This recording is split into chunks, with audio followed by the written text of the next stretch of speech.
Hey guys, welcome to the first ever video on the Rad Plays channel. Now, I just have a few things to say. First of all, if you don't know who I am, go check out the channel Rad Gaming, and congratulations if you found me. And if you're watching this after I got 100 subscribers, then thank you for at least coming here. So, if you didn't know, I moved all my Genshin tutorials, builds, and guides over to this channel and just to make it easier on me and you guys mainly to so you don't have to worry as much about certain stuff. But yeah, so make sure to check out my main channel if you haven't already. But today's guide build is going to be on the Leeway character Beidou, who is an Electro, off-field, mainly on-field DPS, and yeah, so let's get into today's video. Alright, so first I just want to talk about what it'll take to ascend her, which you'll just have to get the Electro Crystals. I mean, she's an Electro, so she needs them. You'll need 168 total Noctilicus Jade, which is freaking annoying to get. I hate getting it. And then you have to get 3 of these 1-star, 18 of these 1-star Treasure Hoarder Insignias. Then you'll need 30 of these ones, and then you'll need 36 of 3-star ones. You'll need 46 Lightning Prisms from the Electro Hypostasis, and then you'll need the 2-star Ascending thing. You'll need 9 of the 3-star one, you'll need 9 of the 4-star one, and you'll need 6 of the 5-star one, which I'm actually almost to ascending her, although I'm not going to level her because I'm not too concerned about her just yet. But she is a really good. As you can see, I changed my team to Beidou, D-Look, who I just got, and because I was wishing on Klee's banner and accidentally wished on Kazuha, so I was like, please don't give me Kazuha, because I'm not too big of a fan of Kazuha. I still think he's incredibly good. It's just that I already have enough characters as is, but I need a new Hydro character. So whichever Hydro character comes out next, I'm just going to pull for because I'll have them guaranteed. Although I will need like 87 pulls, so that's quite a bit. Well, that's just to get the guaranteed 5-star. Doesn't mean that it's going to take that many, but it probably will take that many. But, so yeah, I put the team as Beidou, D-Look, Bennett, and Fischl. Not Ito, Fischl. It's a pretty good team for her. It's mainly revolving around D-Look, but also Beidou for lots of electrocharged reactions. But anyway, so stats you're going to want to prioritize for her. Obviously, you're going to want electro damage bonus, which you don't have too much of. Energy recharge is not that much of a concern, although still something to worry about. If you put her to like 135 to 150%, that is a good amount for her. Crit rate to crit damage, as long as she can crit most of her hits, like a 40 to 60% crit rate, anywhere in between that is fine. And then crit damage at least up to 100 something percent. It doesn't matter as long as it's pretty high. You're just going to be focusing on elemental mastery for this team, and well, electro damage, which is going to come from artifacts. I don't even know how she has 33% electro damage bonus. Is it from any of these?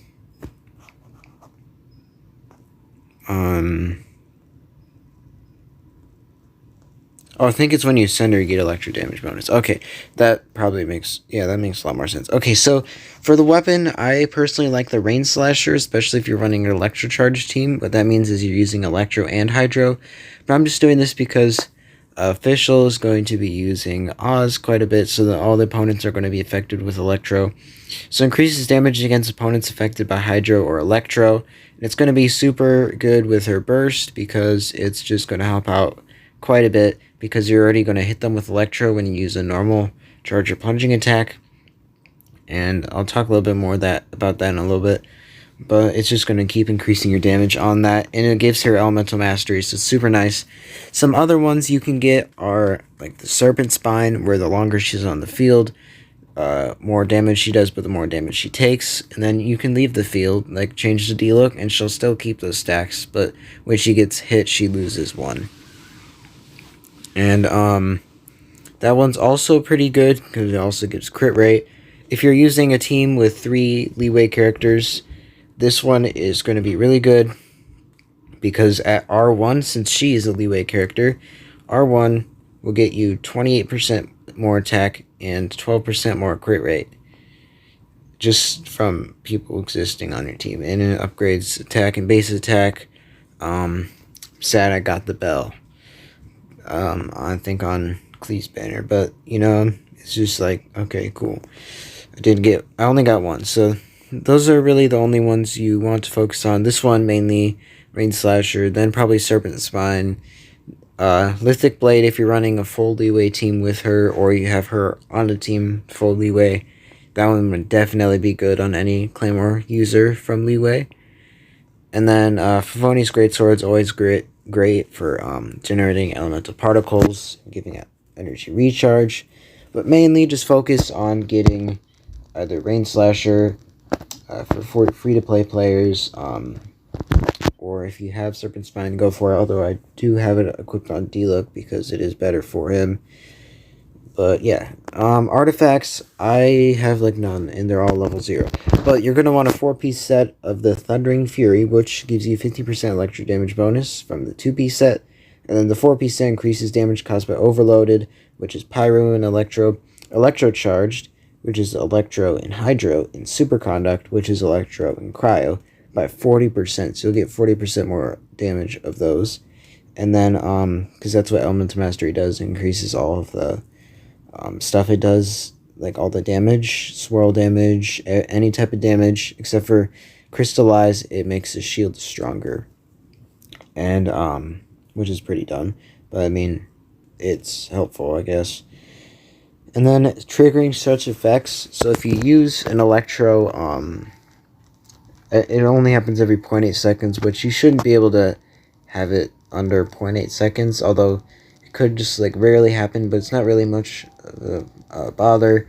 But every 0.8 seconds, every time you use an Electro reaction that's not swirl, you will decrease her skill cooldown by 1 second every time. So it's really good. Basically once every second you'll be able to do that, but it's a little bit less. So basically, yeah, you just hit opponents, decrease skill cooldown so you can use it again, decrease it even more, because her burst is going to apply a lot of that. Obviously the flower is HP and the feathers attack, but the things you're going to want to go for: crit rate, crit damage, some energy recharge, and elemental mastery. Attack is also good, although I wouldn't go for attack amount, just attack percent, because percent is always better with a high level character, like when they're level 90, because it goes off their base attack, not how much attack they actually have. And for this one, I would just go attack, because you want her to do more damage. Energy recharge if you don't have enough, but mainly just attack. This one, electro damage bonus, obviously. I'm going to see if I have an electro damage bonus one. I have a lot of, just a lot of things. Here we go. So this one has crit damage, HP, attack, and defense. That one's pretty bad. Are there any other ones that I have, or do I just go with that? Ooh, this one. That one's horrible. Yeah, so just electro damage bonus. And like crit damage is nice, and attack mode isn't that nice, but HP defense is just horrible substats. And then for this one, you're either gonna go with crit rate, or if I can find a crit damage one. There's so many hats. Crit damage, there we go. So yeah, either crit damage or crit rate, depending on if you have it high enough. I'd personally go with crit rate, because you can get more crit damage out of substats than you can with crit rate substats. So I almost always go for crit rate. So yeah. Talents. I haven't upgraded any of her talents. Retribution. Sorry, they just came to mind as soon as I saw that, because that's one of the things D-Look says. But her regular attacks, nothing special about them. She just attacks. And then her plunging attacks, just regular plunging attacks, charge attacks. she like does slashes instead of spinning like a Beyblade like Noelle. Then this one's called Tide Collar, which when you tap it, it just hits with Electro, and then when you hold it, it lifts up his shield, and then like for the duration that you hold it for, and I don't know how long it lasts, but you can hold a thing and then it absorbs 250% more electro damage. I mean, not more electro damage, but it absorbs it 250% better, which is a lot better. And then it applies the electro element to her when she does it. So yeah, it's like if someone hits you with pyro, then you get exploded. But every time someone hits your shield, it'll give her more damage. And then greatest damage bonus will be attained once the effect is triggered twice. So when she gets hit twice, then she'll get like for level 1, it's a lot of damage. It doesn't say the exact amount, but it's like 200 something percent compared to 122%. So it's really good. And then Stormbreaker, which is Thor's axe. So she just does electro damage to nearby opponents. It's pretty good scaling, 122%. But then you have the Thunder Beast charge. And so this goes for all of your party members. And then what this does is when normal and charge attacks hit, so I guess plunging doesn't count. I guess I was mistaken on that, but normal and charge attack hit its opponent.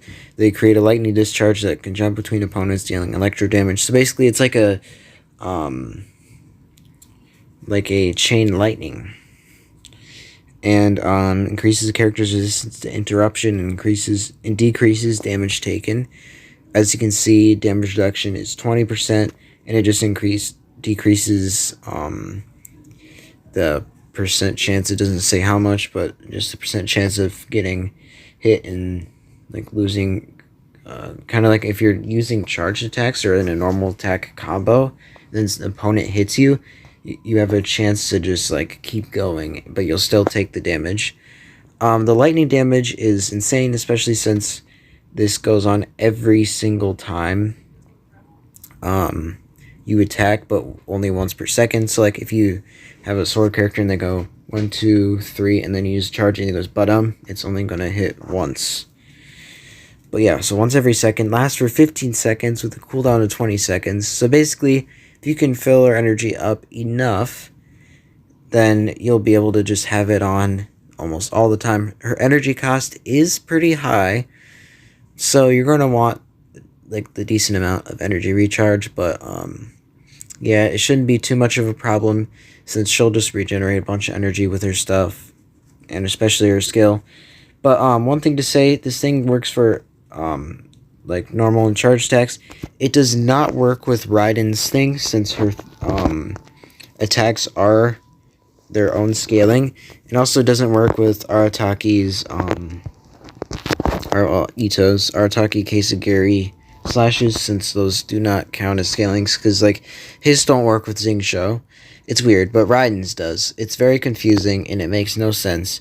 But yeah, so if you try to use Raiden's ult, it will not work. I mean, ult or burst, whatever you want to call it.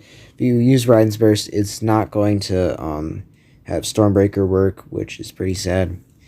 But Retribution, which is Diluc's ult, counterattacking with Tide Collar at the precise moment when the character is hit grants the maximum damage bonus. So basically, if you're holding a shield and then someone hits you, as soon as you let go, it'll do the maximum amount of damage it can do. And then Lightning Storm, and then you gain the following effects for 10 seconds after unleashing her skill with the highest maximum damage bonus. So the damage dealt by normal and charged attacks is increased by 15%. Attack speed of normal and charged attacks is increased by 15%. And then greatly reduced delay before unleashing charged attacks. So you know how the character goes, like they strike. I can show you, like, she goes one, like she waits a little bit to do her thing. she waits and then does it. Well, she'll just basically wait a lot less for this 10 seconds, and also she'll hit faster with her charged attacks. So it's really nice. Her passive gives less swimming stamina for all your party members, which is really good if you're trying to like swim somewhere, or I don't know. But it's just pretty good altogether. I would say like Hazo, or I don't know who else. I think Kai also has it. The decreasing sprinting stamina is probably the best one, or climbing stamina like Xiao does is pretty good for your team. But altogether, she's really good. Now, her constellations are something I don't have very many of, but I still have some.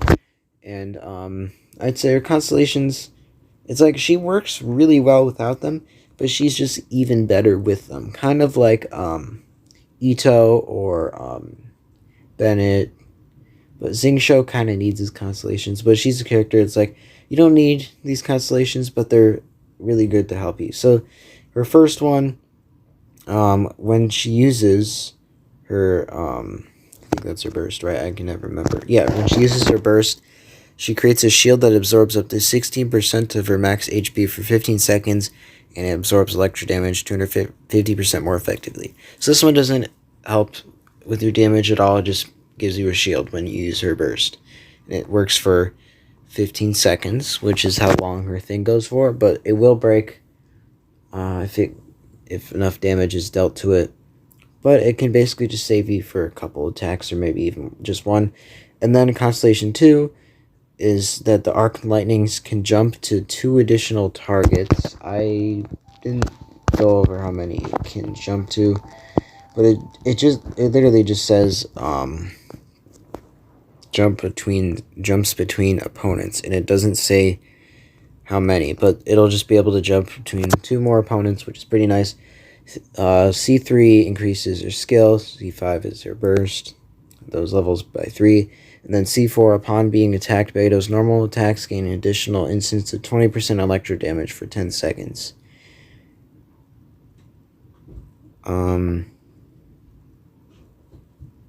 I actually do not know what it means by her normal attacks gain additional instance of 20% electro damage, because like her normal attacks don't do electro damage.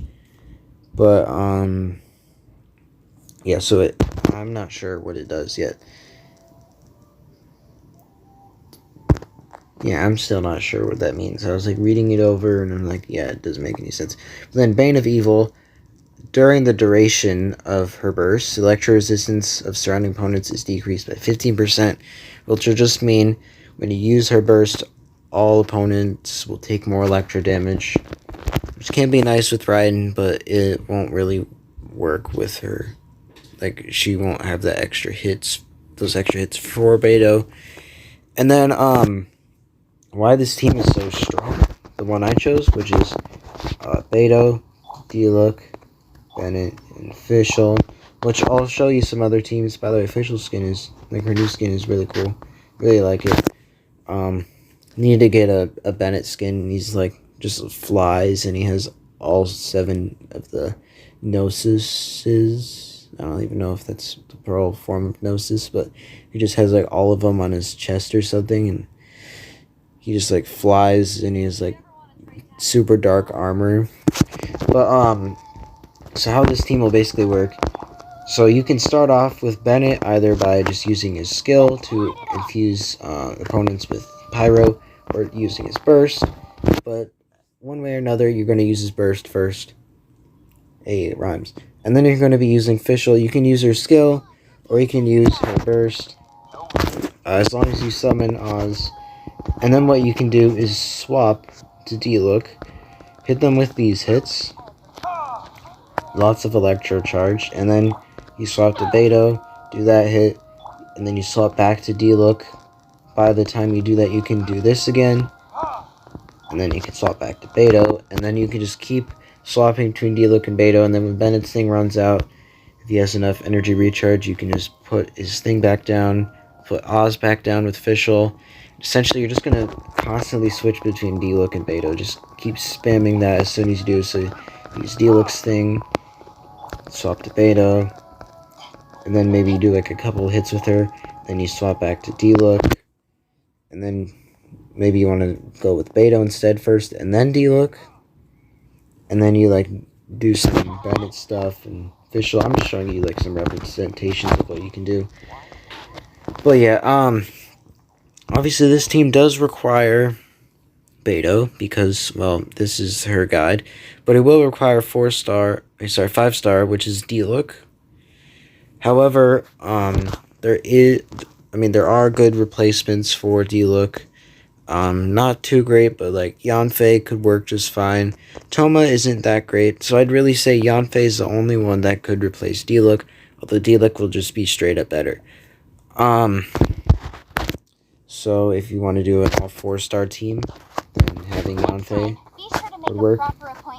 And then you'd have the Elemental Resonance of 25% more damage from Pyro, and then you're affected by Cryo and Hydro for 40% less time. And then all Electro thingies generate an Electro Elemental Particle, which can happen in 5 seconds. Ultimately, this is the golden team for Beidou / D-Look. They're mainly both the ones that are going to do damage in this. And also, if you wanted to just know what stuff I have on like D-Look and everyone else, so he has Serpent Spine, Crimson Witch, I want 4-piece. No Constellations, talents. I just won't go over Constellations, talents. Bennett's weapon, I want it to be Lion's Roar, but base attack isn't high enough right now because this one's level 80, this one's level 50. But this one increases damage affected by opponents. Against opponents affected by Pyro or Electro, which is perfect for this team. Then artifacts are the Blessed Oblige, which gives all party members 20% more attack. When he uses his burst, which just gives them even more attack from the attack amount that he already gives them, heals them as well. And then Elemental Burst does 20% more damage. That's not really a concern. Official, you'll want the same exact set as Beidou, which is Thundering Fury. And then weapons, I have the Stringless, which increases Elemental Skill and Elemental Burst damage by 24%. Increase in Elemental Mastery, which is perfect for Overloaded, because Overloaded does do a lot of damage with Elemental Mastery. Because Vaporize only does 7. Vaporize and Melt do. Vaporize doesn't do as much increased damage, but it still does more damage than all the other ones, unless you build a super high Elemental Mastery. But yeah, so that's really it. If you want me to do another character guide on someone such as D-Look or Official, and I'll actually have their stuff hopefully, then make sure to hit the like button on this video. I don't know why I'm in Zuma, but I just spawned here and recorded it anyways. So, I guess that answers my question. Yeah, just let me know down in the comment section if you want me to do another, like a guide to another character. And without further ado, hopefully I'll see you in a brand new video. Also, we're keeping the same outro because I like this outro. So, goodbye for now.